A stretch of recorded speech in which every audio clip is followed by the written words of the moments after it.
Okay, so let's get into it. Okay, so question 16 here.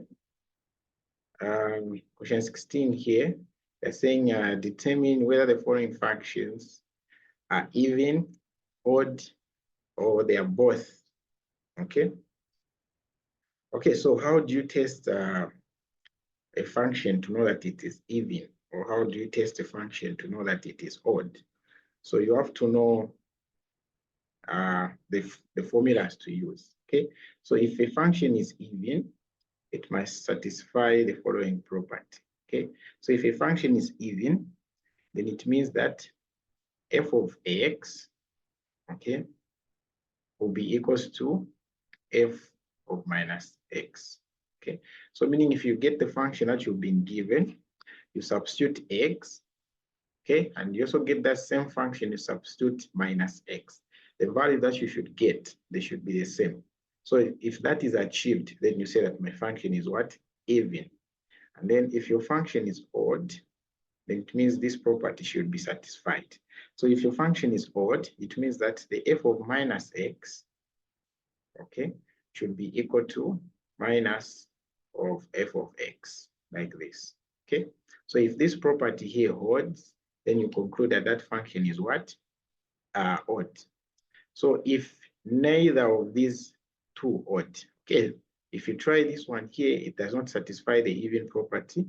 You also try this one, it does not satisfy the odd property, okay, then we say that a function is neither odd nor function, it's neither odd nor even, okay? So we have three answers when we're testing the odd and the even function. It's either it's even, it is odd, okay, or it is neither of the two. So let's start. So the first one there, we've been given what? Okay, so the first one here, we've been given this function here.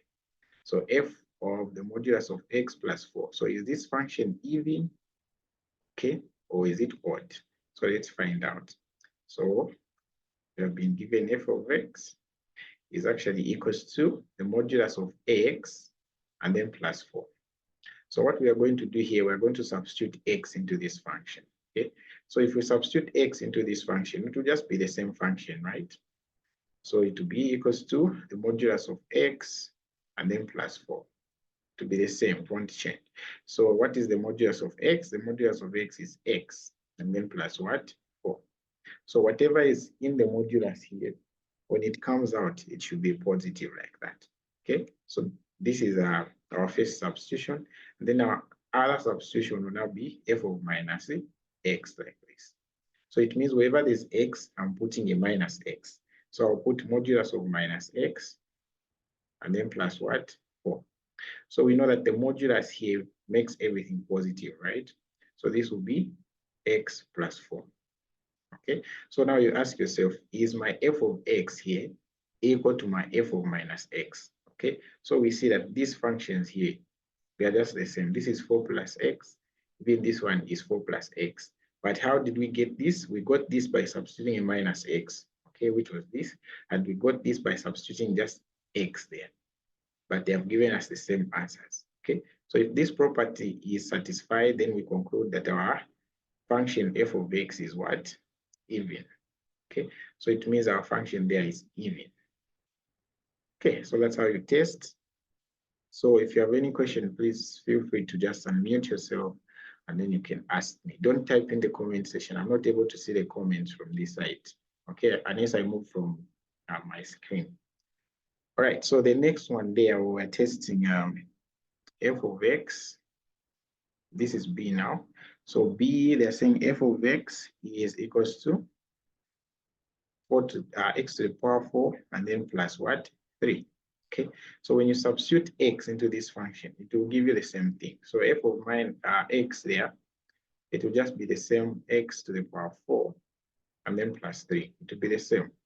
But what if I substitute a minus x like that? So this will be a minus x to the power what? 4 and then plus 3. So what is minus x to the power 4? Okay, so as long as a power is an even number, meaning it's 2, it's 4, it's 6, it's 8, it's 10, it means whatever you raise if you raise something to the power that is even, okay, it means the answer will always be a positive answer. Okay, so this minus x to the power 4 is just x to the power 4, which is positive. Okay, and then plus 3. So we see that f of minus x and the f of x, they are the same. Okay, so we can conclude here that our function f of x is what? Even. So this is even. Okay, let's look at the C. C, they are saying we test if this function here is an even function or an odd function. Okay, so this one here, it means my f of x will just be the same to be x plus 7. Okay, what about my f of minus x? So my f of minus x, it means wherever there's x, I'm putting a minus x, right? So this will be minus x and then plus 7. So now here we see that my f of x and my f of minus x, they are not the same, they are different.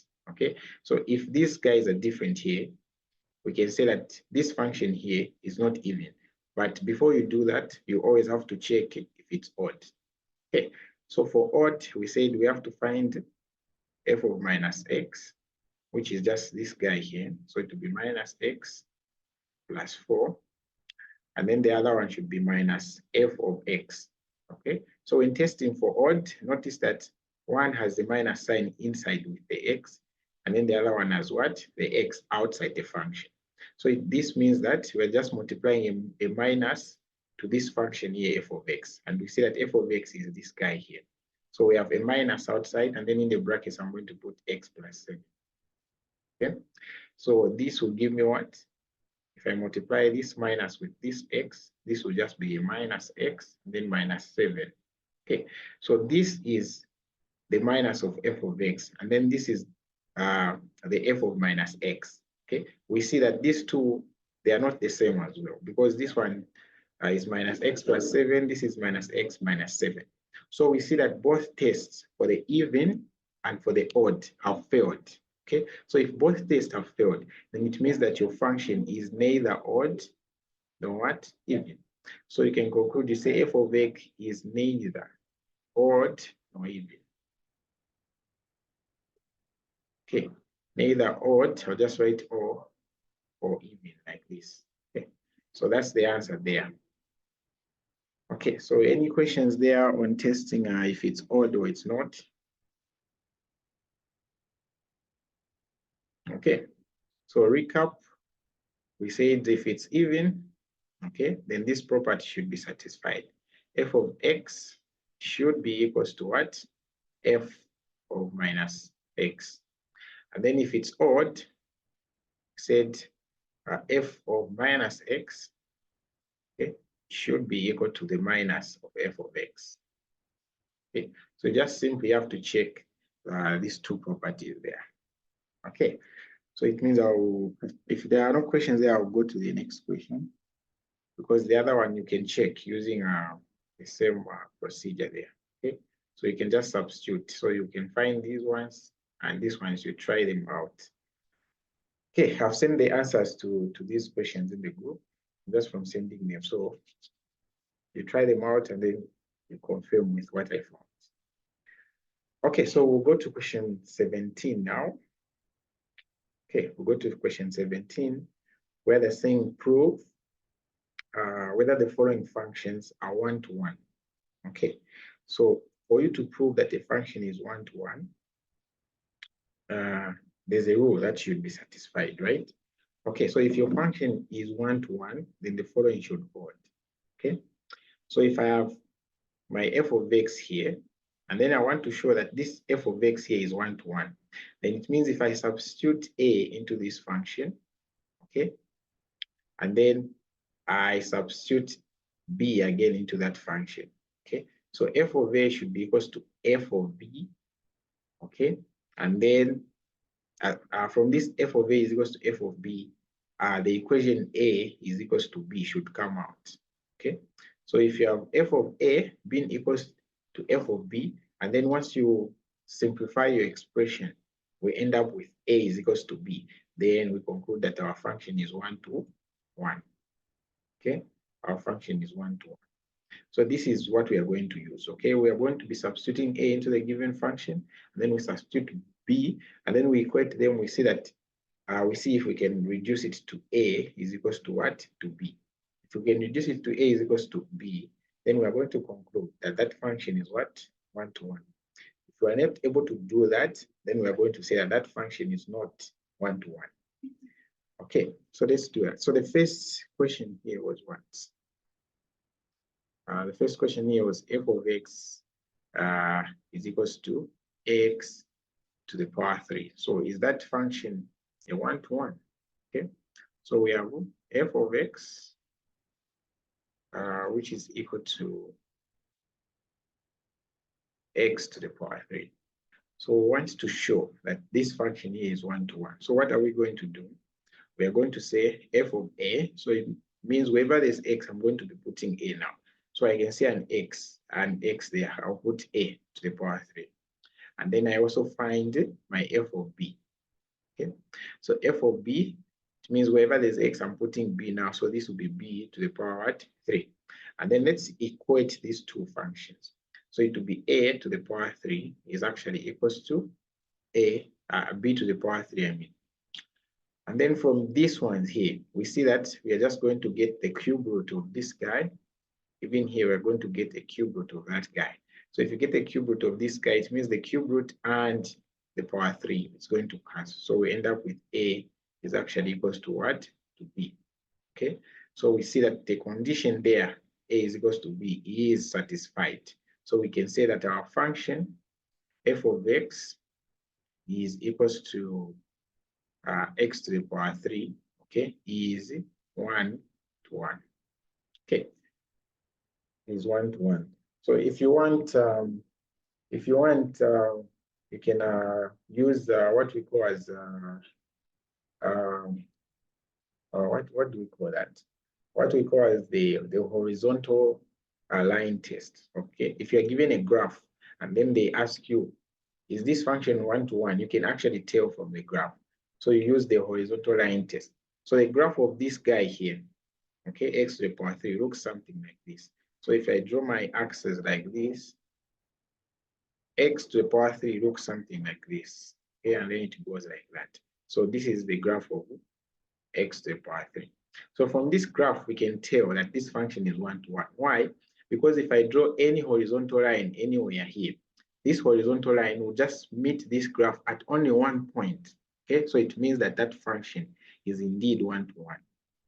Okay, and then when you talk about quadratic functions are not 1 to 1. Okay, unless you limit the domain. So quadratic functions can look like this, or it can look like this. So it's that if I draw a horizontal line like that, it will touch this curve here at more than one point. Okay, so if the line touches the curve or the graph at more than one point, then we conclude that that function is not what? 1 to 1. So what usually happens in quadratic equations, you end up limiting the domain. So you just get this first part of the quadratic function, okay? And then you say the domain from wherever it's coming up to here, the function is 1 to 1. Okay, so that's just something I thought I would tell you, but let's look at the other question there. The one we are testing, now we are testing this guy here. So we can see that this is a quadratic function, right? So a quadratic function is never 1 to 1 unless you limit the domain. So let's prove that this guy here is not 1 to 1, okay? So we have, my screen has disappeared now. Okay, we get another one here. Okay, so now here on B, we have that g of x, okay? We have g of x is actually equals to x squared plus 1, okay? So this function here is not to 1, it's not 1 to 1, I mean, okay? So why is it not 1 to 1? Because from this function, you cannot obtain a is equals to b. So we are going to say g of a will be equals to what? A squared plus 1. And then g of b will be equals to b squared plus 1. Okay, and then from here, we're going to equate these two guys here. So we are going to say a squared plus 1 is actually equals to b squared plus 1. Okay, and then from here we see that if I get this one here and take it to the other side, it will be a minus 1. So meaning this minus 1 and this plus 1 here will cancel. So we end up having a squared is equals to what? B squared. Okay, and then when we take the square root, okay, when we take the square root, this is where the trick is. This is where most students get it wrong. So the square root, whenever you take the square root, you always have two answers, okay? One is a positive number, and then the other one is a negative number. Why is it so? Okay, so we know that 2 times 2 is what? 2 times 2 is 4. Okay, and then when you get by minus 2, you multiply it by minus 2 again. You're going to get what? 4. So if they ask you to find the square root of 4, okay, the square root of this 4 here, the square root of 4 is either 2 or minus 2. Okay, it's not just one number. So when we do the square root here, do the square root here, and then do the square root here, we'll end up having a plus or minus a this side, and then even this side we have a plus or minus what? B. Okay, so from these two sides, I can get a positive a from this side. Okay, so a positive a, and then I equate it to a positive b that side. I'm going to have this. But what if I get a positive a from here, and then from the other side, I get a minus b? Okay, we see that this a is equals to b is not the only equation that we can come up from this guy here. We can have a is equals to b. We can also have a is equals to minus b. And because of this here, because of this guy here, okay, the property for 1 to 1 will cancel. Okay, because from the equation, we're able to get more than one equation. Okay, so if because we're able to get a is equals to minus b here, we conclude that our function, that was g of x, right? So our function g of x is not, okay, is not 1 to 1. 1 to 1. It's not 1 to 1. Okay, because we are also able to get a is equals to minus b there. Okay, so any questions there, guys? Any questions?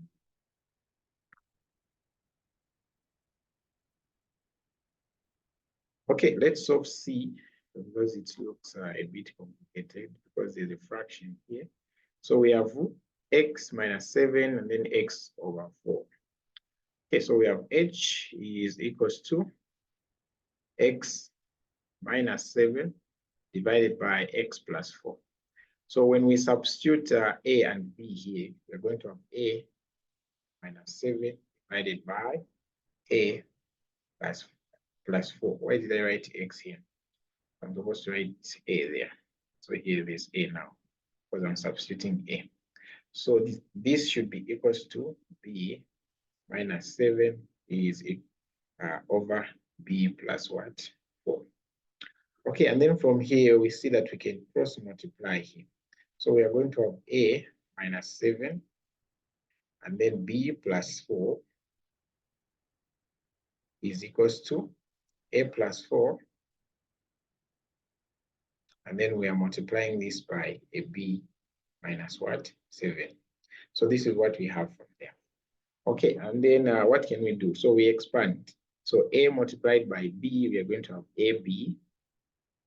Then a multiplied by 4, we're going to have plus 4a. Then this minus 7 multiplied by b, we're going to have minus 7b. Minus 7 multiplied by 4, we are going to have minus 28. Okay, this is equals to, even here we multiply. So this is going to be ab minus 7a plus 4b, and then minus 28. Okay, so this is what we are going to have. And then we can try to put the like terms together. So here we have a minus 28, even here minus 28. So if either of these 28 move to the other side, it's going to become a positive 28. So minus 28 plus positive 28 is going to give you what? 0. And then we also have this AB here, which is a positive, and on the other side, we also have AB, which is positive. So if one of them moves to the other side, it's going to be 0. So it means here we're just going to remain with 4A minus 7B is actually equals to what? We have minus 7a, then plus 4b. Okay, and then from here, like terms together. So 4a, the plus 7a follows. Okay, so this one, when it goes to the other side, it becomes a positive. And then this guy here, it was a minus, goes to the other side, becomes a what? Positive. Then plus 4b. Okay, so here we're going to have 11a is actually equals to 11b. Okay, so you divide both sides by 11, we are going to have what? A is equals to b. So it means that that function that we had is indeed 1-to-1. Okay, the function that we had there is 1-to-1.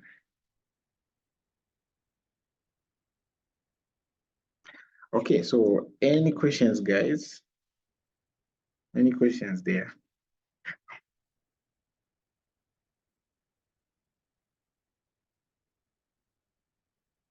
Okay, so if you drew this graph here on the picture, it is something like this. So from that graph, we have a horizontal asymptote. Is it a vertical one? It is a vertical. Okay, so from that graph, the equation that we had there, okay, we had a vertical asymptote at -4. So meaning somewhere at -4 here you have a vertical asymptote. And then at 1, you're going to have a horizontal asymptote like this. Okay, so it means your graph will be somewhere there. Okay, and then the other one will be somewhere here.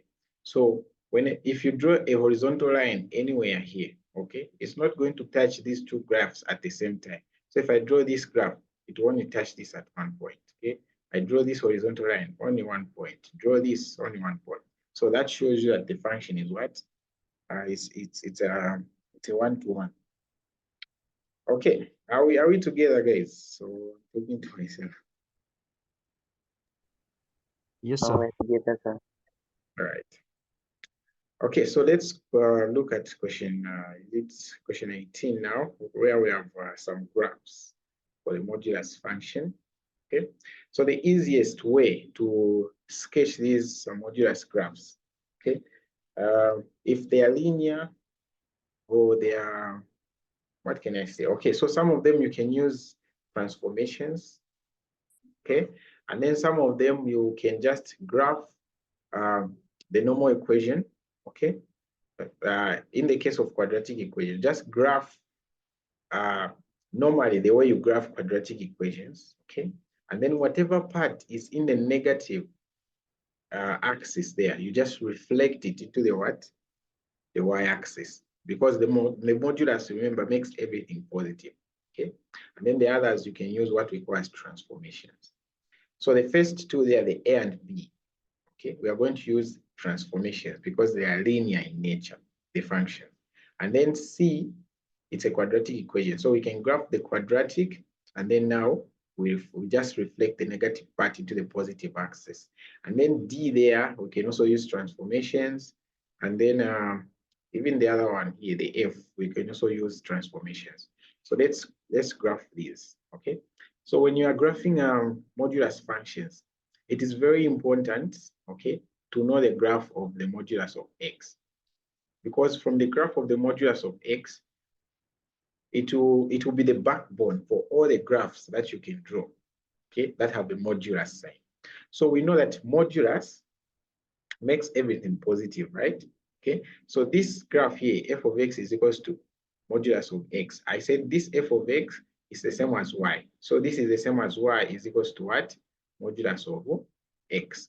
And we know that in this modulus of x, okay, what comes out of the modulus?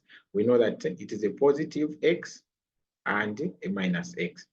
So if I want to graph this guy here, if this is my axis like that, okay? If I tell you to graph the line y is equals to x, okay, it will just be this line here that passes here like this. It goes like that. This is the line y is equals to what? X. And then now, since we have a modulus here, now we have put a modulus here like this. It means this this guy here that goes down here into the negatives has to be reflected in the positive. So it goes like that. Instead of going down here, it goes up like that. You've seen? So from there, we can see that the function f of x or y is equals to modulus of x. It's just this graph here, and it should be in your mind.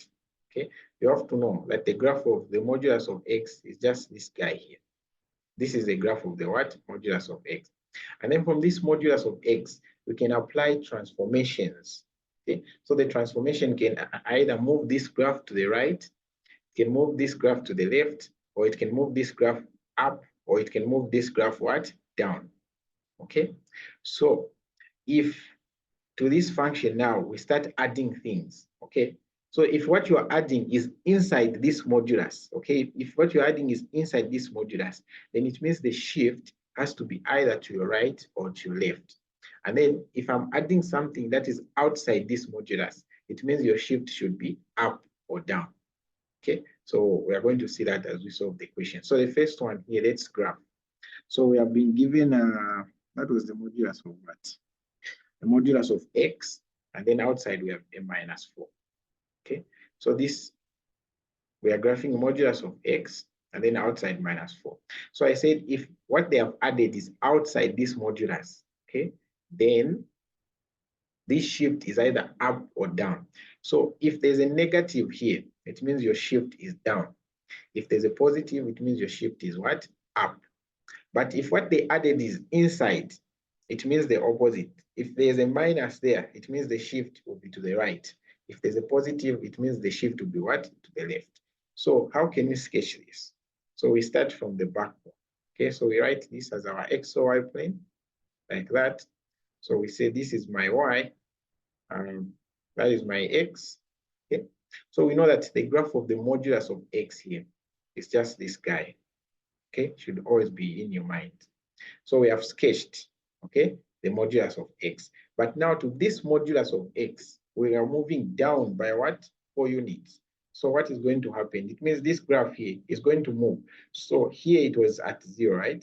So it will move down by 4 units. So meaning minus 1, minus 2, minus 3, until it reaches what? Minus 4, because it's moving down. So it means the new curve there will be this guy here, our rating. So the new curve would have moved from this 0 point to the 4th point there. Okay, so it means your graph now will be this guy here, and then it also goes like that. So you can see the transformation, right? It has gone down. So from the 0 here, it has gone down because they have put this AK minus 4 in front. So that's how you can sketch using transformation. So it's very easy if you use the transformations there. So I hope it's clear. If you have any questions, please feel free to ask. Okay, so this is modulus of x, and then it has been shifted down by minus 4. So it has gone down. You can see it, right? Okay, and then from here, let's do B. B. Okay, so what do we have on B? So on B, we have the modulus of x plus 3. Okay, so you can see now that the thing that I've added is inside the modulus. So it means this shift is either to the left or to the right. Okay, but this, since there's a positive sign here inside this modulus, it means your shift should be to the what? To the left. Okay, so it means your shift will just be to the left by these 3 units here. So how do you find that? You just get this same guy here, and then you equate it to 0. So we're going to say 3 plus x is equals to 0. So x is equals to what? Minus 3. So this is the shift to the left. Okay, so let's sketch. So we'll start with the skeleton. So our skeleton, we know it's always this guy here. This is the graph of what? Modulus of x. Okay, so this is modulus of x, right? Okay, and then this modulus of x, remember there it is a 0. And then now we want to shift it to the left by 3 units. So if this was 0, this would be minus 1, minus 2, and then minus 3. So it means this pivot here, or this vertex, okay, where this graph is turning, it has moved from this 0, it has moved to this 3. So it means your new curve now before there, and then it will bounce like that. Okay, so this graph in red now, we are going to say it's a modulus of x plus 3, like that. Okay, so that is how we solve it. That is how we solve it. Okay, so no questions. Okay, I'll move to the next one. So the next one now is simply a quadratic function. So this C here, you can see that it's a what? A quadratic function. Okay, so let's get it and then we sketch it. So you will see what I was saying by, we just reflect the negative part. So we have the modulus, okay? We have the modulus of x plus 1 and then x minus 2. So this is the function that we have, okay? So how do you handle such if it's a quadratic and then it has a modulus? So you just sketch the normal one. So the normal one will just be this guy here. Okay, so we can equate it to 0 in order to find the x-intercepts. Okay. So the x-intercepts, one of them will be x plus 1 is equals to 0. So this will mean that x will actually be equals to minus 1. Then the other one will be 2 minus x is actually equals to 0. So if I take this x the other side, it means x will just be what? 2. So we have this as our x-intercept, okay? So when you are sketching this graph, you are not doing it accurately unless they specify that find the turning point, find this, that's when you can show those things. But this one is just a rough sketch. So you're going to say this is my y, and then this is my what? My x, okay? So at my x minus 1, let's say my minus 1 is there, then you can show a 2 there, okay? And then you just have to decide whether this function here is going to face upwards or downwards, okay? So how do you do that? You multiply these two here.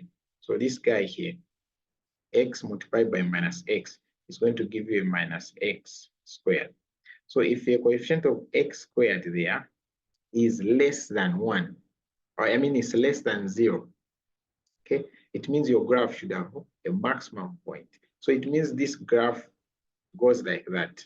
It goes up like that, okay?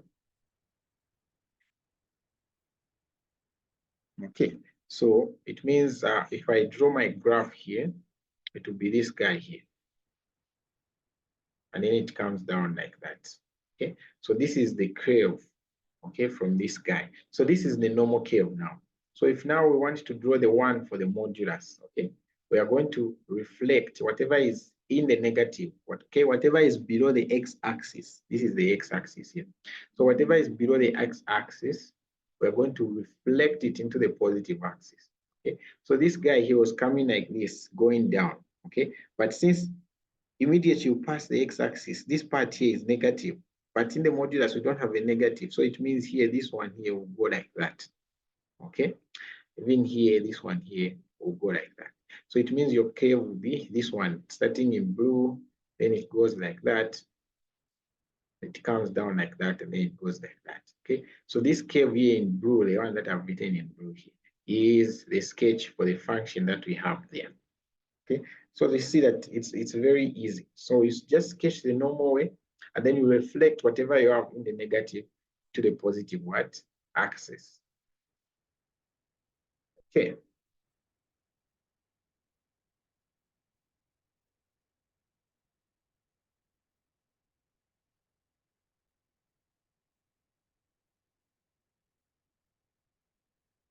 Okay, so that's how it will appear there. That's the curve. And then we can look at the other one, which is which requires transformations. So the other one is f of x is actually equals to, we have minus and then 2x, and then minus 3, and then plus 5. So we notice that from this function, we have a shift, okay, both in the left and right direction and up or down, okay? So how are we going to know that it's up? we see that we have a positive 5 outside here. So a positive side 5 here, it indicates that it goes up by 5 units. And then inside here, we have a minus. Okay, we have a minus there. So what does that mean? It means that it goes to the right, right? Because when I equate this to 0 and so for x, I'm going to get a positive now. So let's equate it. Okay, so 2x minus 3 then is equals to 0.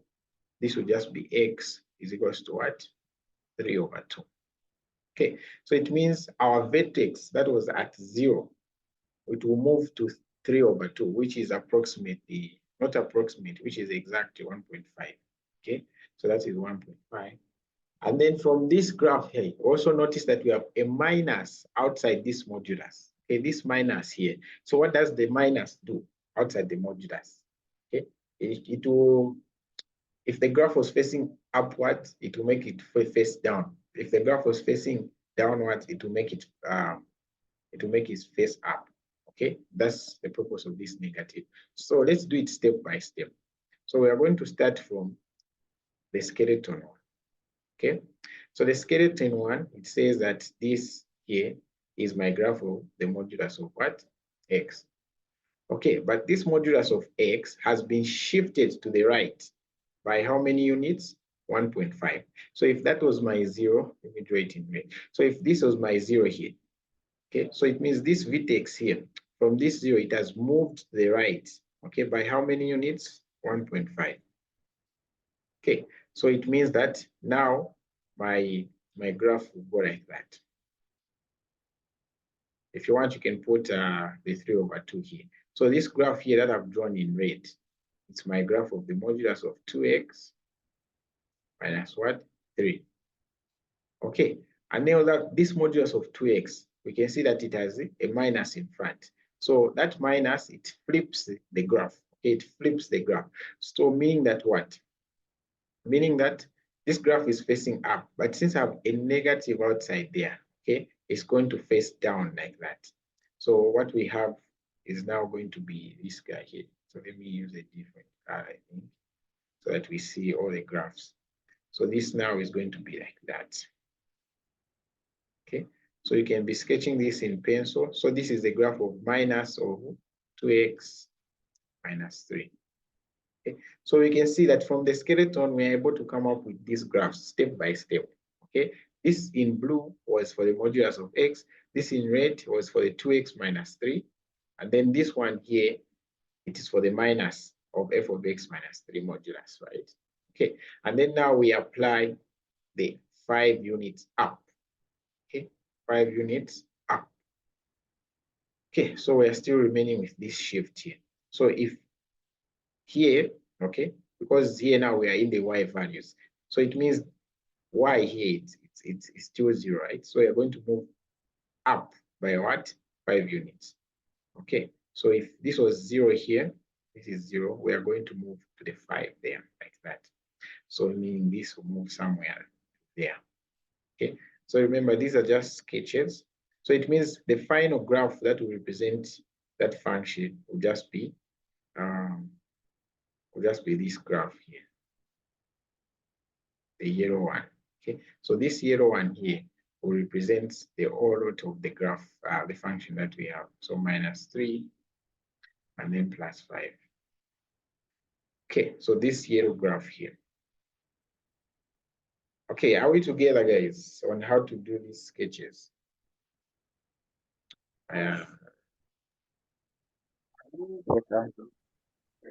Okay, that's good. All right, let's look at the last graph there. Let's look at the last graph, which is f of x is equals to, we have the modulus of 2x minus 3. So now I don't know if you guys have learned about rational functions, okay, but I hope so. Anyway, okay, so this is a rational function. So how do you graph a rational function? You have to find 2 things. In fact, you have to find 4 things, but the most important are the 2. So you have to find 1, what we call as the vertical asymptote, okay?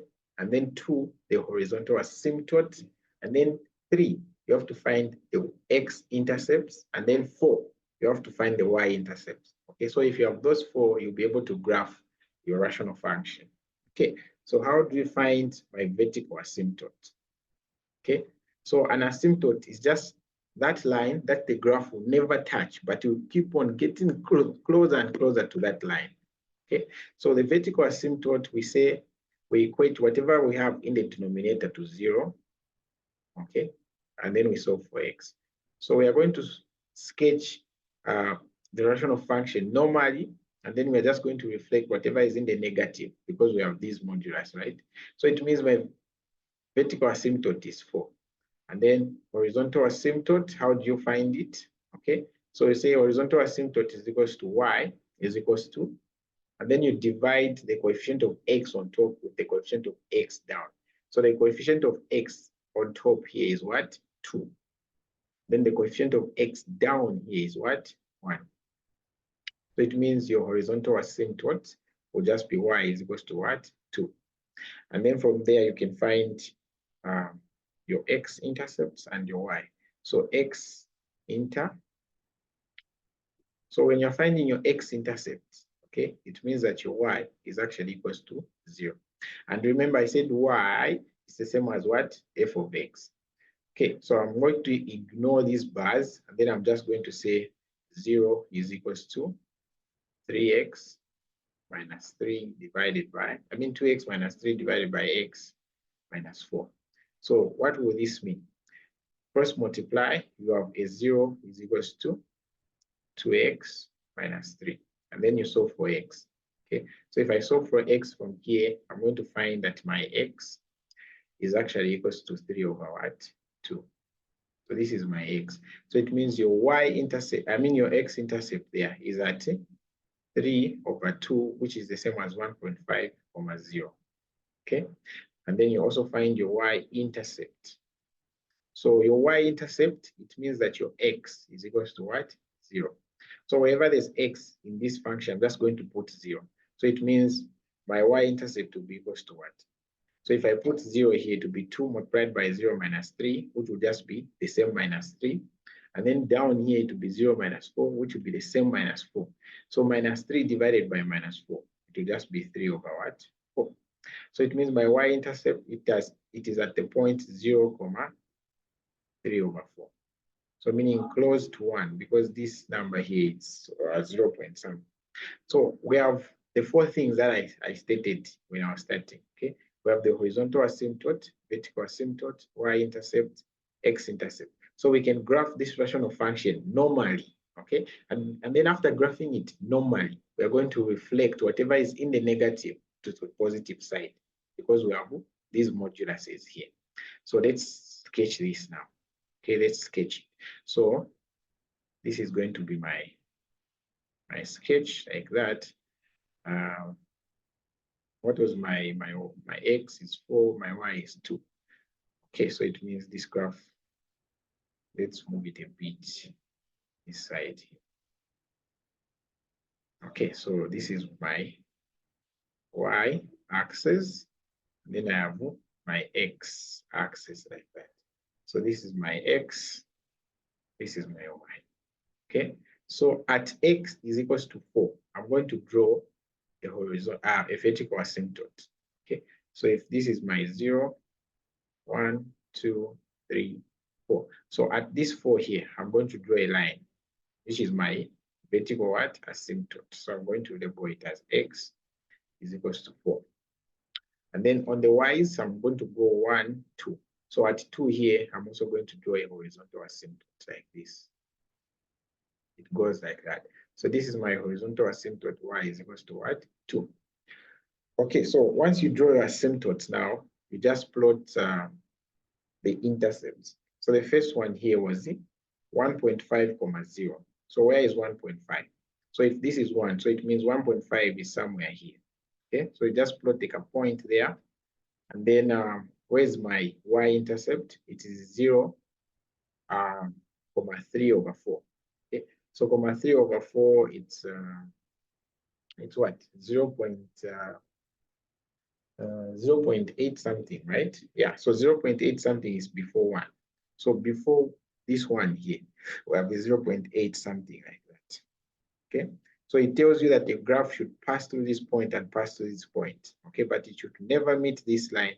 It should also never meet that line here. So I'm going to do it in green, my graph. So it means my first graph, it will come like that, pass through this point, and then it will go like that. Okay, so where it's going here and where it's going here, it will be getting closer and closer to this red line here. But since the red line is an asymptote, it means it will never touch it. It will just be going closer, closer until forever. Okay, so if you have one part of the graph this side, it means automatically your other graph should be this side. Okay, so it means my other graph will just come like this. Then it goes like that. Okay, if my first graph was this, it means the other one should automatically be here. Okay, so they should be on the opposite side like that. Yeah, the asymptote. Okay, let me show it again. So here we have an asymptote like this. It's not there. It's at 2. So at 2 is somewhere here. Yeah. Okay. All right. So this is the graph here that I've shown. Okay. So this is the graph. And then remember, this is the normal graph of that rational function. But now, what should we do? Okay. What should we do? We want to reflect whatever is negative. We want to reflect it into the what? The positive. Okay. So what do you think how do you think the graph is going to look like if we shift it? How do you think it's going to look like? The modulus of that function.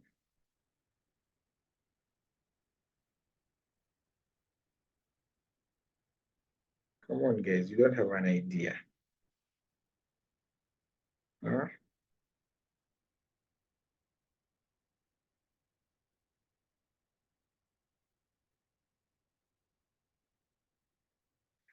Okay, so when we reflect it, okay, into the x-axis, okay, when we reflect it into the x-axis, it's going to look something like this. Okay, who is calling me now? It is doing my network.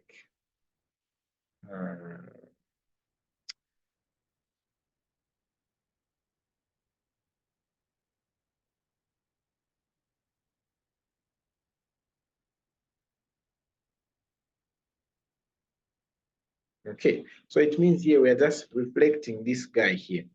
We've seen this guy here that goes below the x-axis here. So we are going to reflect this guy. So it will go like that. Okay, it will go like that. So you see that the reflected graph here actually crosses this guy here. Okay, it crosses this guy here.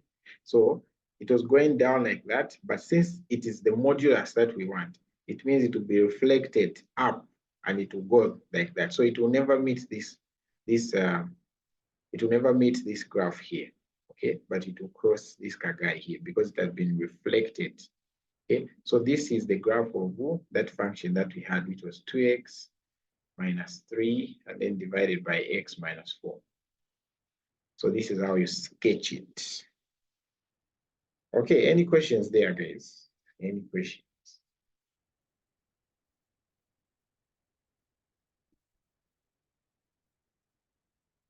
Okay, no questions. So it means the graph we are done. Let's look at the last question now, where we have modulus questions. Okay, so where is this? Question 19 now. So on question 19 here, these are very simple questions to solve. Okay, so you have to understand one thing. Okay, you have to understand that wherever you have a modulus of something, it means that that thing can be positive, okay, or that thing can be what? Negative. You have to understand this. Then you'll be able to solve any type of question. So you see that for the first one there, where the modulus of this is equal to the modulus of this. Okay, so how can you solve that? So it means your first equation here, all of them will be the way they are.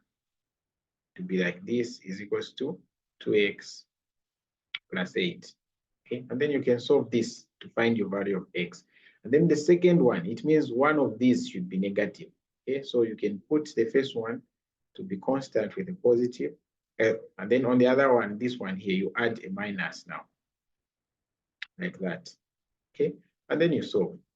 So you get one answer from this, one answer from this. Okay, so what do we get here?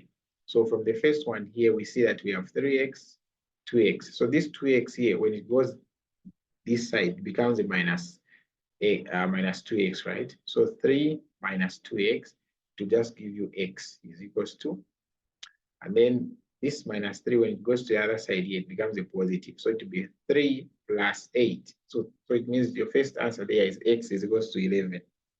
And then your second answer, it means this guy here now, you can see this guy here will become a minus, right?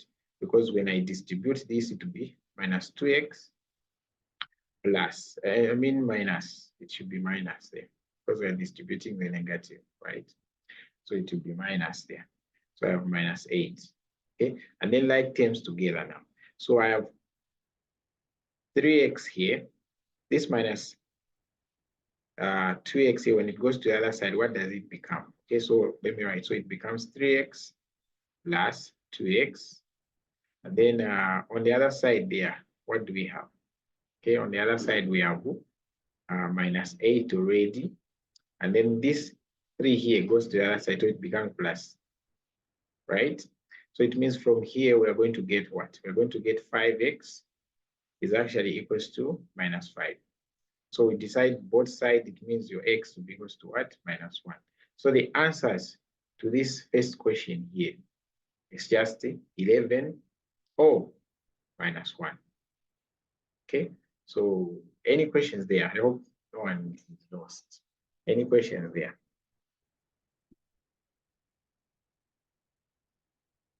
Okay, no questions.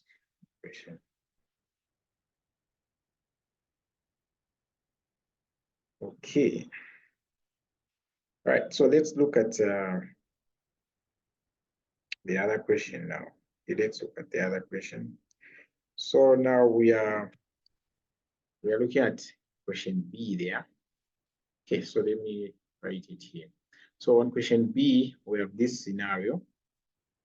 We have the modulus of 2x, then minus 5, and then we have minus 2, then modulus of what? 5 x plus 2. Okay. So how can we solve this? Okay, so we use the same properties of moduluses. The first one here will just be the same the way it is. So it will be 2x minus 5 minus 2 is greater than 5x plus 2.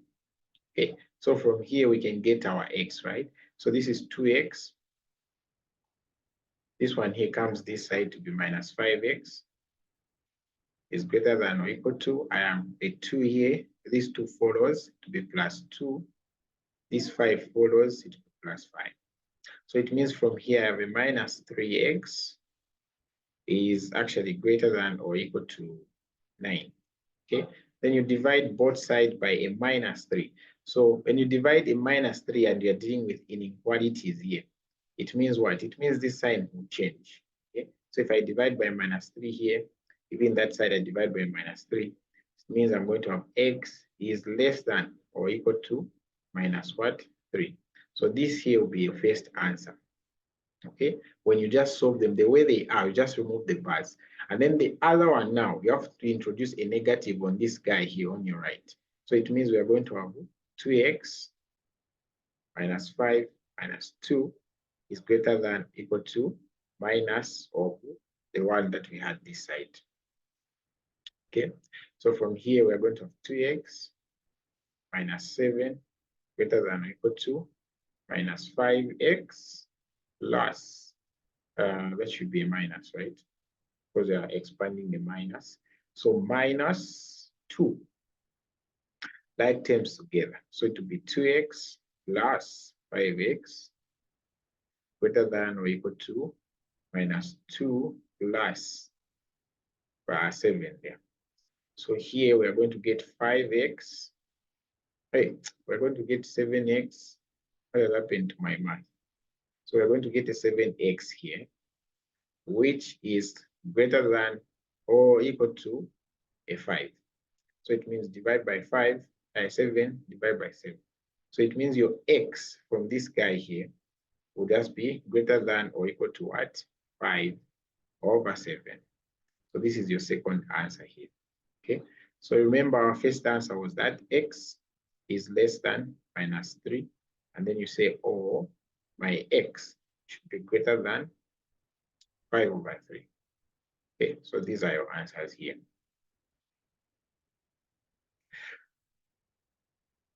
Okay, let's do the last one now. Means we are done. So this, you have the modulus here. So it means the first one, you're going to solve it the way it is. The other one, you're going to include a minus on this guy here. So let's do that. So we have the modulus of, we have the modulus of 2x minus 3 divided by x minus 4. And then this is equals to 3. So the first one here, we're just going to say it's 2x minus 3 divided by x minus 4 is equals to 3. And then the other one will be 2x minus 3 divided by x minus 4 is equal to minus what? 3. So this is what we are going to have there. So from here, we see that, or what we get from here. Okay, so here you cross multiply. So this cross multiply with this guy here. You're going to get 3x minus 12 is equals to 2x minus 3. Put like terms together. Okay, so this is going to be 3x minus 2x. And then this 12 goes to the other side. So it will be 12 minus 3x. So this will be x is actually equals to what? 9. So the first answer there is x is equals to 9. And then from the other one, what are we going to get? So here is a minus. Now we are going to get a minus 3x plus 12 is equals to the same 2x minus 3. Okay, and then from there, we see that we are going to have this minus 3, and then this 2x, when it goes to the other side, to be a minus as well. So we are going to have a minus 5x is equals to, we have a minus 12, then minus 3. So it means this is minus 5x is equals to minus 15. Okay, so what are we going to get from here? We're just going to get x is actually equals to what? 3. Okay, so your answer, it can be either x is 9 or x is 3. Okay, so any questions from there? Any questions, guys? So it means we have done all the questions from tutorial sheet 2. Okay, we have done all the questions from tutorial sheet 2. Any questions, guys? Yes. On what? On the sign, why change? On the sign, the question B, where on the sign it changed to negative. I don't know how it changed to negative. Why did it change? This one here? Yes. Where x became less than or equal to negative 3. Okay, let me go back here. Okay, so here we are at this situation here. At this step here, where the a minus 3x is greater than or equal to what? 9. And then we said we want to find x, right? So to find x, we are going to divide by this minus 3 here. So if you divide by a minus 3, and then you are dealing with inequalities here, either less than, greater than, as long as it's an inequality and you've divided by a negative number, it means this sign here should change the direction. Okay, so no wonder this guy here, from a greater than or equal to, it has changed now to what? Less than or equal to. And then here we have 9 divided by minus 3, which would just be a minus 3 there. That's how it came about. You've seen it? Right, sir. Yes, sir. All right, so any other questions, guys, before I end the class? Okay, so if there are no any other questions, I wish you all the best as you write your test 1 tomorrow for math. So just be confident, be smart with your workings. Okay, make sure you answer and show all the steps. Okay, because each step has marks. You can have the answer wrong, but those steps that you write down, they have marks as well. Okay, but I wish you all the best, and I advise you to watch the test 1 for last year. So it's there on the drive. You just go in the math folder. You go in the test quizzes exam folder. You go into that folder. You are going to find math test 1 for your seniors, the January intake. So make sure you watch that video before you write your test tomorrow. Okay, make sure you watch it. All right, so have a blessed night.